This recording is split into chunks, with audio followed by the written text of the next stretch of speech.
Sa inyong lahat. Pag-usapan natin ngayon ang ginanap na rally ng mga leaders ng kasimbahanan, Roman Catholic, Iglesia Pilipina Independente or Aglipayan, at ang mga evangelical Christians dito sa Pilipinas. Clergy for Good Governance ang tawag sa kanilang grupo. Compose ito ng 13 bishops at saka 209 na mga pari or pastor. So, malaking grupo ito. Nagsagawa sila ng prayer rally sa EDSA noong December 23.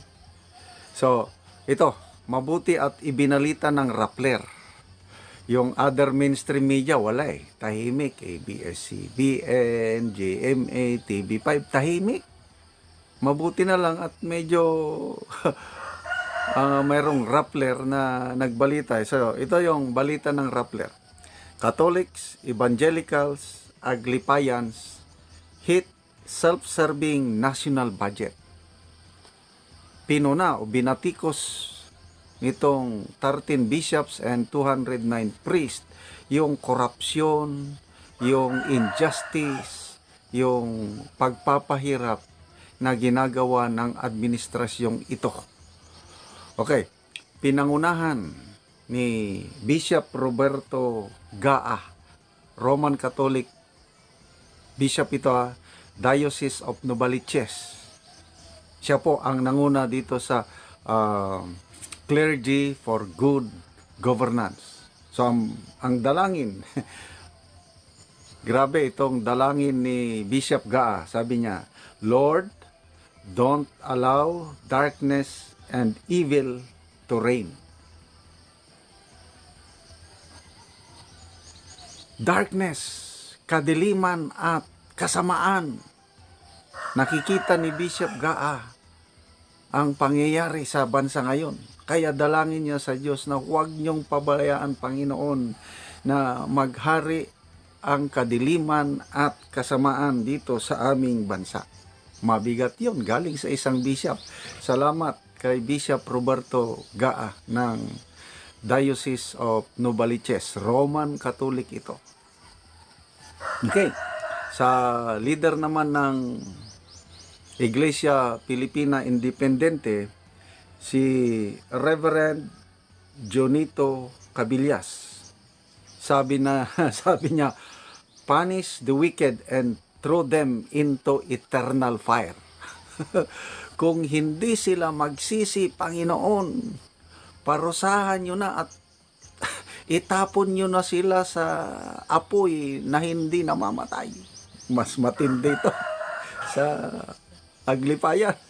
Galit na. Okay, so si Reverend Cabillas, isa siya sa representatives. 6 sila lahat na nagsalita eh. 6 representatives, Catholics, Evangelicals, and Aglipayans. Yun na nga. Halos puno yung EDSA prayer service. Puno ng mga religious leaders noong December 23. Okay. So, in particular, ang kanilang nirereklamo yung 6.3 trillion budget na nakatakda ng permahan ng Pangulong Marcos sa December 30. Tawag nila is self-serving. Ang nakikinabang lang daw mga politiko. Ganon ang description nila. Okay. So, saan nagsimula itong Clergy for Good Governance? Bago lang ito eh. Bagong na-organize, ulitin ko, at least, pinakamababa kasi it's growing in number. 13 Catholic bishops and 209 priests. Plus, yung partner Christian organizations nila, ibig sabihin itong mga different laymen, Christian groups. So, malaki-laking grupo na ito. So, halos mapuno nila yung 300-seater EDSA Shrine. Puno. Hindi katulad yung, kailan ba yung may pari na nanawagan ng rally, yung pari na nag-file ng impeachment, third impeachment complaint versus kay BP Sara, nilangaw. Ito, halos puno. Kasi nagsama na ito. Mga tunay ito from their heart. Hindi yung kasi kaya nilangaw yung kay Padre Damas ng rally dahil hindi daw sila nabayaran eh. Okay, ang Clergy for Good Governance, nagsimula ito yung Clergy for the Moral Choice na nag-endorso kay Leni Robredo noong May 2022 election. 1,200 strong clergy for moral choice noong 2022. Mostly Catholics ito. Ngayon, hindi na lang Catholics. Sinamahan na ng mga Aglipayans, sinamahan na ng mga Evangelicals. So, mas malaking grupo na ito. Ulitin ko, 13 bishops and 209 priests plus ang mga pastors, reverend, bishops from Evangelicals. Okay. Ano pa? Ito. Yung exact dalangin ni Reverend Cabillas. Sa araw na ito, sa aming panalangin, makita sana namin, O Diyos, ang parusang ipapataw mo sa mga taong ganid at sakim. Ang tinding panalangin ito. Ganid. Sino bang ganid at sakim? Meaning yung manakaupo sa gobyerno. Grabe. Makita sana ng mga Pilipinong nagmamahal sa iyo na sila ay magsisi sa kanilang kasalanan. Kung hindi magsisi sa kanilang kasalanan, itapon mo na sila, O Diyos, sa apoy na hindi namamatay. Bakit makapag-pray ka na nga? Ibig sabihin yung righteous anger ang tawag dyan eh. Kasi pwede kang magalit. Kasi ang Panginoong Hesus nagalit din eh. Diba nung malapit na siyang maaresto ng mga Roman soldiers at mapako sa krus, pumasok siya sa templo, galit siya eh. Tinapon niya yung binaliktad niya yung mga lamesa ng mga nagtitinda sa loob ng templo. Yun ang righteous anger. So ito, kay Reverend Cabilla, sabi niya, parusahan nyo na pag hindi. At least, mayroon pa, dapat magsisi sa kasalanan. Oh. Iyan naman ang dalangin nila, prayer, na sana ma-open up, sana magbago ang ating mga religious leaders. Pag hindi, parusahan nyo na, gusto namin makita. Okay, punta naman tayo sa mga evangelical bishop.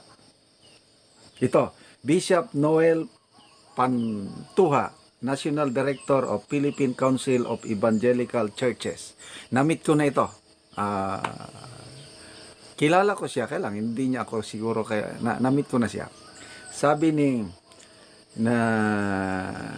si Bishop Noel Pantuha ng Evangelical Christian, he appealed to the God of justice and righteousness who despises corruption. Ang Diyos, ayaw niya ng korupsyon.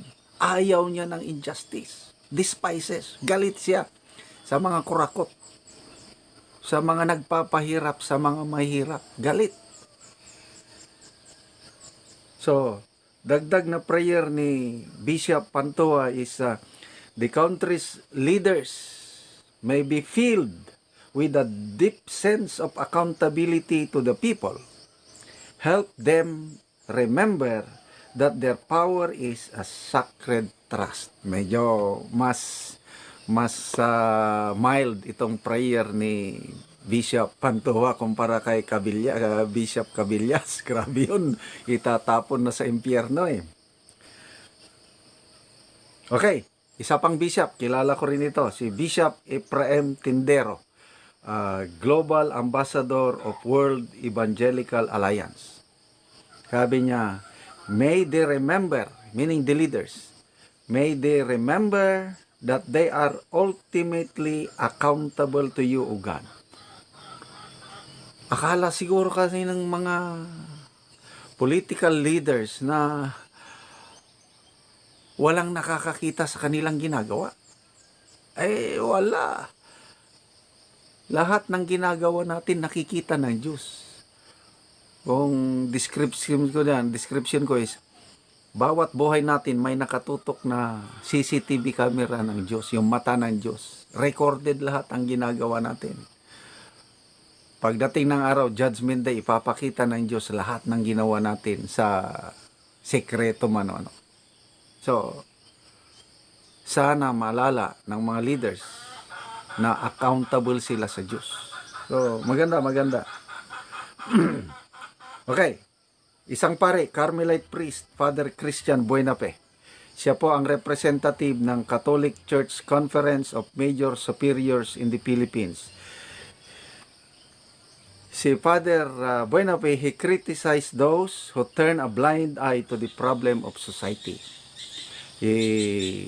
Binanggit niya yung mga tao who continue to believe in lies and disinformation campaigns on social media.